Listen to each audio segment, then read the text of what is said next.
Alléluia. Dis avec moi le surnaturel. Hein?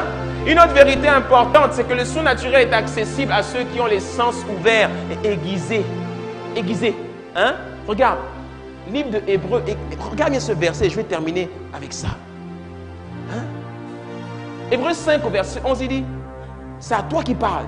Nous avons beaucoup à dire sur ce sujet, lequel? Le surnaturel. Hein? Mais il est difficile de vous donner des explications car vous êtes bien lent à comprendre. Il s'est passé suffisamment de temps pour que vous deveniez des maîtres. Et pourtant, vous avez encore besoin qu'on vous enseigne les premiers éléments du message de Dieu.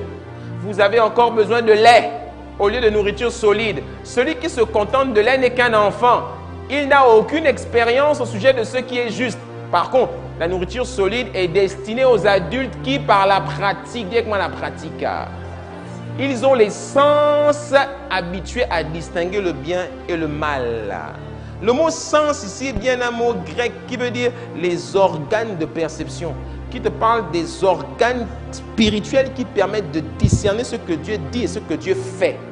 C'est pour ça que chaque fois que Jésus-Christ prêchait, il terminait toujours ses paraboles en disant que celui qui a des oreilles pour entendre, entende. Hein? Ça veut dire quoi? Ça veut dire que nous avons des oreilles spirituelles, nous avons des yeux spirituels, nous avons des sens spirituels qui nous permettent de discerner, de sentir le surnaturel. Quand un miracle s'apprête à se mettre en place, tu dois savoir le sentir. Alléluia. Regarde, je vais te donner un indice tout bête pour pouvoir vivre le miraculeux facilement dans ta vie. Un truc simple. Quand tu as plusieurs personnes, plusieurs projets ou plusieurs choses que tu gères en même temps, la chose qui s'agite le plus et qui te rapporte le plus, c'est sur celle-là que tu dois te concentrer. La chose qui attire le plus ton attention, de manière positive je parle, hein, c'est sur ça que tu dois te concentrer. Je te donne encore un exemple qui va encore plus te parler.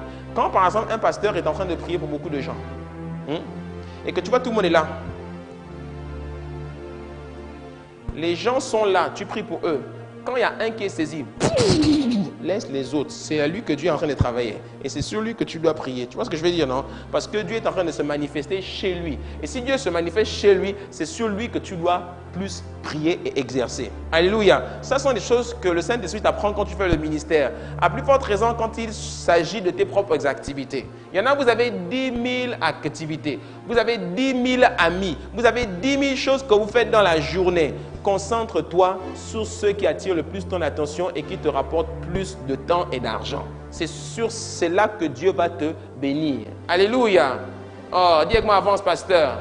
Hein? Le sens, ce sont les oreilles, ce sont les yeux spirituels. Hein? Jésus-Christ dit, Matthieu 13, au verset 16, « Heureux sont vos yeux parce qu'ils voient et vos oreilles parce qu'elles entendent. » Et cette parole, elle est venue pour ouvrir tes oreilles, ouvrir tes yeux, ouvrir ton entendement. C'est pour ça qu'il dit à cet homme, « Ephata, ouvre-toi. » Ouvre-toi, ouvre-toi, ouvre ton entendement, ouvre ton intelligence, ouvre ta compréhension. Et la parole vient dans cet objectif-là, c'est d'ouvrir ton esprit.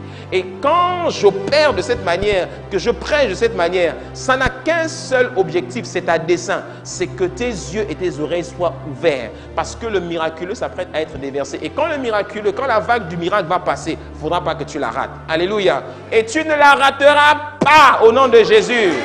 Est-ce qu'on peut acclamer le Seigneur?